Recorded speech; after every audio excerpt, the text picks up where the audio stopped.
Okay, your buddy Bud here. Easy Saturday morning project.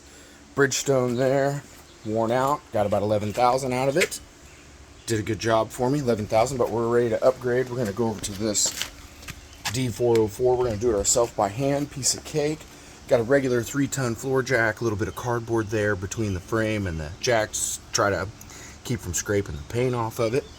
We're going to be using a Harbor Freight automotive tire changing stand. It'll be pretty fast, really easy. I'm going to edit up the next piece here. I've got my Harbor Freight tire changing stand here, used for automotive stuff, but street bikes like Harleys, those beads seat pretty firmly, so you got to do something a little extra. Here we are, a little more cardboard, right? Help protect the painted surfaces or finished surfaces. I'm doing this one-handed, so you'll have to kind of bear with me a little bit. Okay. I've already got the core out of the tire. So I'm going to pick this up and put it on my foot back here so it's level. Find a good spot there.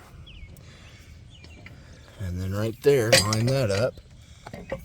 Give that a good push. There it goes. All right, so you just line it up right there next to that edge, push straight down. Pretty cut and dry. This little tool was 50 bucks from Harbor Freight. And once it goes down in one spot, you can just push the rest out with your hand. Like piece of cake. So now I'm gonna flip it over. Same thing. Put it on my foot. Make the wheel kind of level. Line that up right there. Kind of fell right in place. It goes in there. Now we may have to do that one more time.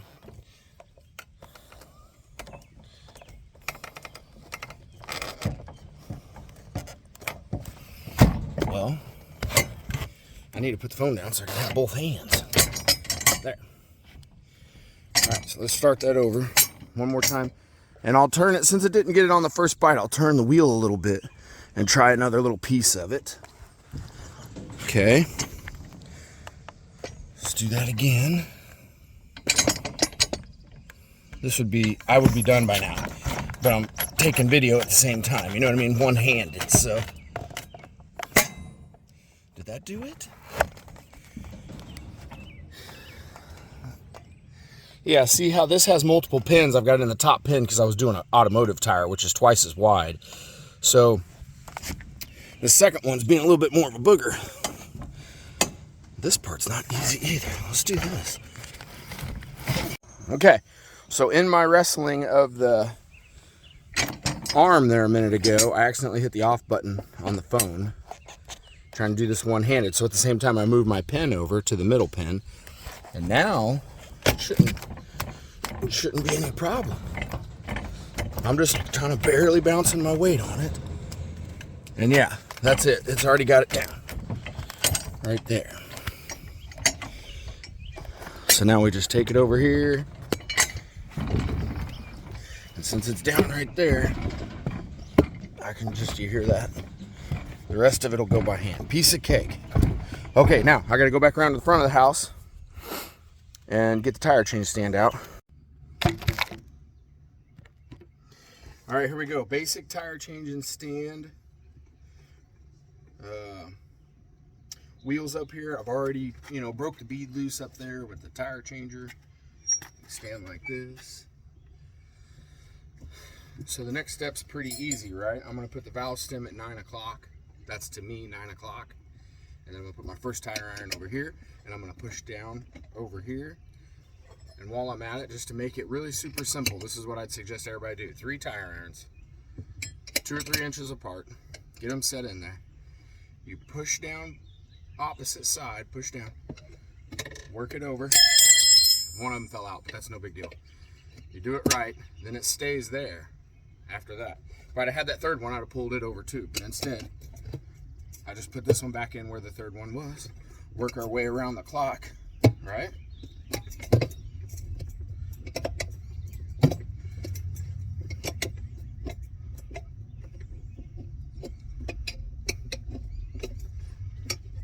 We just work our way around. Now, of course, I would be going way slower if this was a show bike, all right? Taking my time, but this is just my daily rider. It's no big deal. So next, I flipped it over. Also, don't knock your wheel weights off while you're taking your tire off or putting the other one on. Typically, you balance the wheel, not the tire, right? The tire is pretty perfectly symmetrical. It's the wheel that comes out cast differently.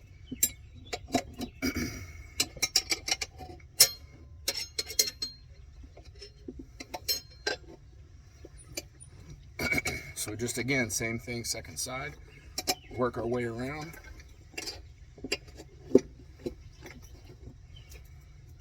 Okay.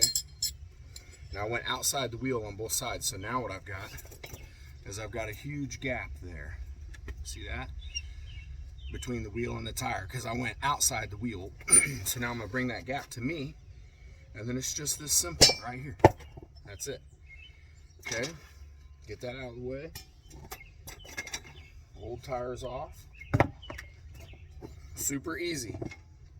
I was very careful not to take any wheel weights off.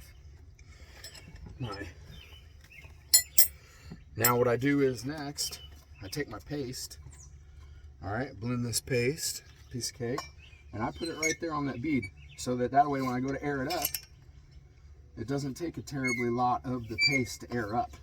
Make sense? And also the tire will find its home. Oops, I just dropped a little.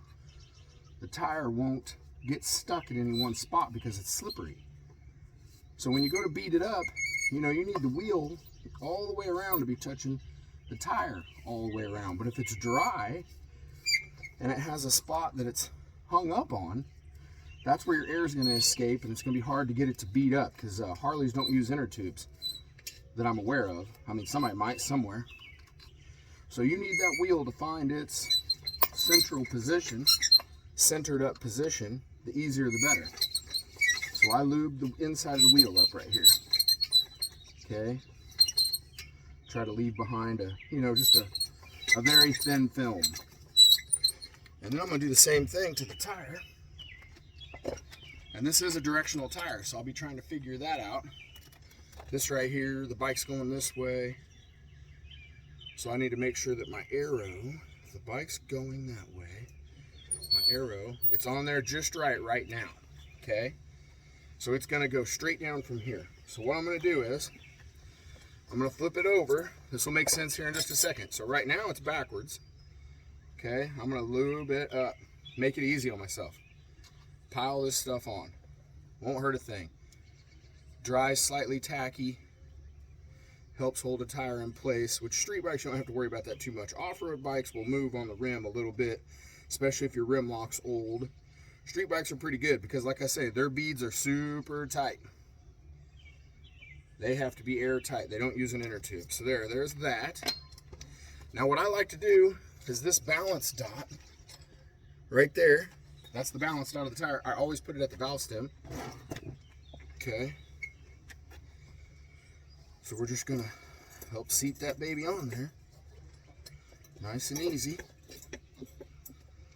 And it usually only takes a couple spoons. There's one. There's two. There, it's on. Now I'm gonna, again, lube this side up and leave a nice, you know, millimeter thick little layer. It's white. It's not just wet looking, it's actually white in a lot of the places around it. Okay. Piece of cake. Anybody can do this, man. Dealerships, man, they charge you. Which they have to keep the lights on. I ain't mad at the dealerships. They got to pay their people. They got overhead, taxes, and everything else. Anyway, back to change tire. I line my dot back up, get my 3 irons out. I picked it up with my thigh just a little bit to get started. Okay. I'm over. Hold those two with one hand. Get over here. Pull it. Now I'm going to set that one under my belly just a little bit. Belly comes in handy for that. And my belly's gently holding that first iron. Okay. Now, we get a little farther along, and what we got to do is we got to pull it back down in the drop center. Like that. before we go for these last few bites? Well, I took too big of a bite. Take smaller bites.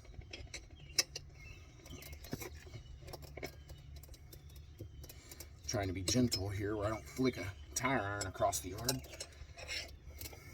That's tight again. So then I know that I'm on the bead over here.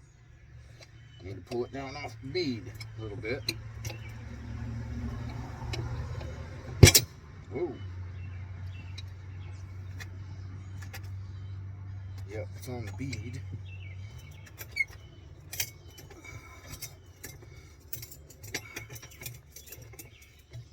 There. Now it's off the bead. I heard it click. Once it gets off the bead, it's fairly easy. Just like that. Okay, now I've got, you get everything lubed up right. One of these does it. Home Depot. You just get over here like this. I'm going to line my dot up just a little bit better. Right there.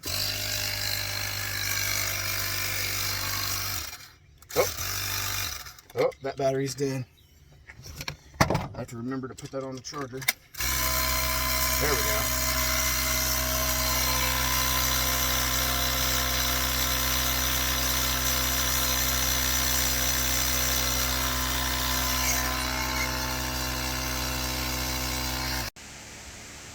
Okay, filled up my little air compressor there, Campbell Housefield. I think it's 20 gallon. Yeah, 20 gallon, 5-horse, standard garage air compressor. I didn't even wait for it to get all the way aired up and went ahead and stuck it on. And during that process, it kind of popped down back off the bead there, right? But no big deal. The air compressor sends a little bigger shot of air. So let's see. Let me, wish I had a camera crew. So here we go. Let's see if I can make it happen right fast. Holding it in the right spot. Yeah, see that it's already sealing better. See how it took shape there? Got on the bead. All the way around there. Piece of cake. The air compressor sends a little bigger shot into it. Actually, we need to get just a hair more. You should be able to see that little lip right there. Right there. So let's put some more air.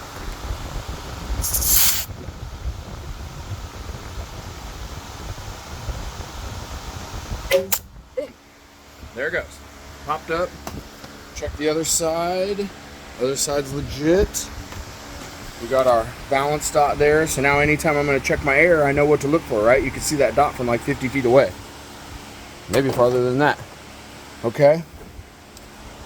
Digital tire pressure gauge. Whoops, wrong button.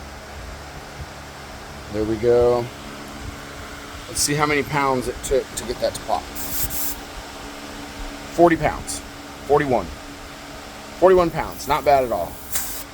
Anyway, so I'll bleed this back down and then get you a shot of it back on the bike after I clean it and put the axle back in. Okay, here we are. Finished product right here. Got it on there. There's the only hand tools I needed other than my tire spoons and the bead breaker. $49. Still got it up on the stand. See how easily we can let it down there. Nice and easy. There we go. Right? Piece of cake. Easy project. There'll be a link in the description below for the products and some of the tools that I used in this. Have a great season. If you can change your air filter, you can change your oil, you can change your tires.